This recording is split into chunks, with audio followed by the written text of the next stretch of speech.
सहकार radio के श्रोताओं को पवन का नमस्कार।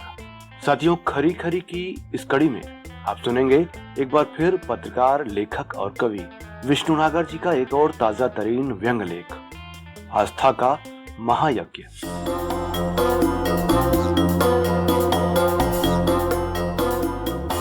कोई कहे न कहे, फैसला तो मान लो जी अब हो चुका है।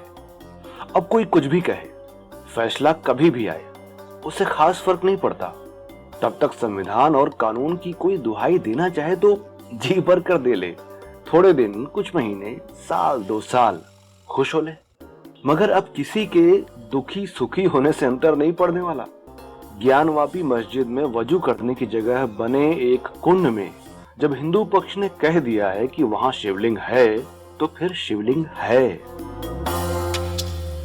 गोदी चैनलों और हिंदी अखबारों ने भी इसकी पुष्टि कर दी है, तो फिर बचा क्या? अब सारे कानूनी तर्क, सारी बहस फिजूल है। अब आस्था जाग उठी है और आस्था ही निर्णय लेगी। अब आस्था ही कोर्ट है, आस्था ही वकील है और आस्था ही पक्षकार है। और भाइयों बहनों, आप गलत मत समझना, फैसला चैनलों अखबारों का नहीं, परम आस्थावान सरकार का है। इन चैनलों अखबारों का काम तो केवल उसकी मुनादी करना, उसकी तायद करना है, जो ये बेचारे कर रहे हैं। सच पूछो तो अब उच्च न्यायालय और उच्चतम न्यायालय को भी कह देना चाहिए कि जब आपके पास संसद में बहुमत है, धर्म संसद और अपनी सुपर सुप्रीम कोर्ट आपने बना रखी है, तो फिर हमारे पास आकर अपना और हमारा समय बर्बाद क्यों करते हो? अब संसद के बनाए किसी पहले के कानून, किसी अदालत के किसी पूर्व निर्णय, किसी कमेटी की किसी रिपोर्ट की जरूरत नहीं है। भारतीय पुरातत्व सर्वेक्षण की विस्तृत छानबीन की भी आवश्यकता नहीं है। अब मुस्लिम पक्ष को सुनने की भी जरूरत नहीं है। किसी वीडियोग्राफी रिपोर्ट की आवश्यकता नहीं।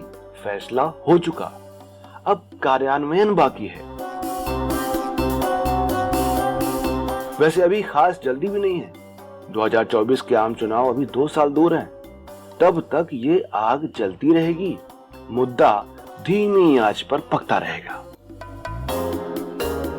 सबको मालूम होवे कि इनके वाला हिंदू जब जाग जाता है तो फिर वो बरसों बरस सोता नहीं, झपकी तक नहीं लेता।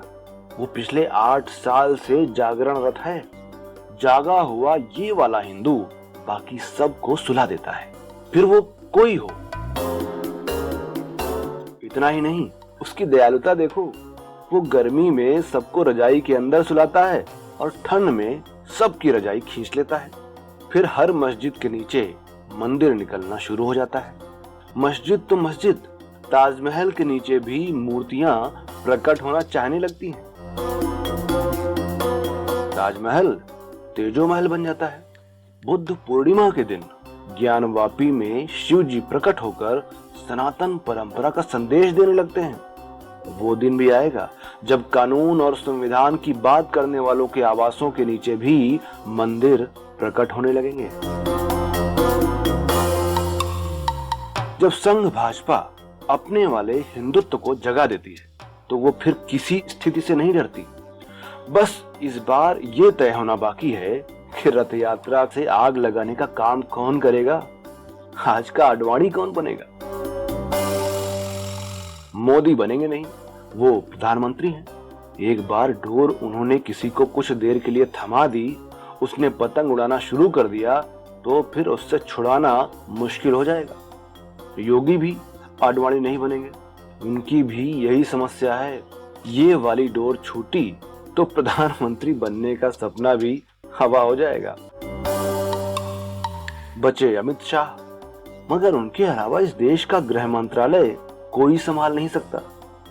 फिर जो आडवाणी बनता है उसे उप प्रधानमंत्री बनकर संतोष करना पड़ता है।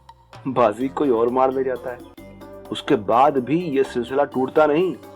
फिर एक दिन प्रधानमंत्री वो बन जाता है जो आडवाणी के पीछे उचक उचक कर अपनी तस्वीर खिंचवाता था और कोई उस पर ध्यान नहीं देता था। इसलिए आडवाणी बनने की कुर्बानी कौन दे, ये यक्ष प्रश्न अभी बना हुआ है। लेकिन इतना तो तय हो चुका है कि शिवलिंग वही है। शिवलिंग है तो कोई ना कोई अडवाणी भी मिल ही जाएगा। इस बार उसे उप प्रधानमंत्री भी बनने नहीं दिया जाएगा, उसे समाज कल्याण या विज्ञान टेक्नोलॉजी मंत्रालय देकर निपटा दिया जाएगा, उसी में वो मर खप जाएगा। वैसे ज्ञानवापी है तो फिर गए बाकी सब मुद्दे गड्ढे में। निकाल लो भारत जोड़ो यात्रा, कर लो हिंदू मुस्लिम एकता की बात, करके देखो अब भयंकर महंगाई बेरोजगारी की बात, अर्थव्यवस्था के गिरते जाने की बात, डॉलर के मुकाबले रुपए के कमजोर होने की बात। कुछ भी कर लो, हिंदू जाग उठा है, शिव जी प्रकट हो चुके हैं। हिंदू को इस पूरी सदी में केवल मंदिर ही चाहिए, शिवलिंग ही चाहिए। अब आस्था की ही चलेगी, पेट की आग की नहीं।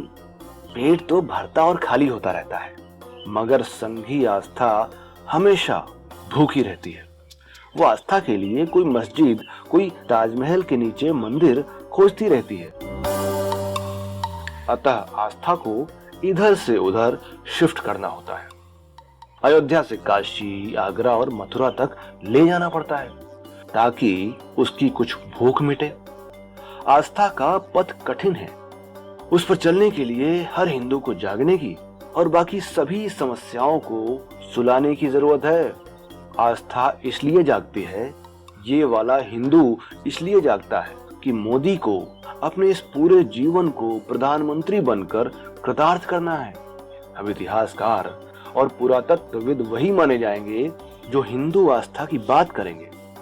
जीवन में जिसे कुछ करना है उसे आस्था के इस महायज्ञ में अपनी आहुति देनी होगी।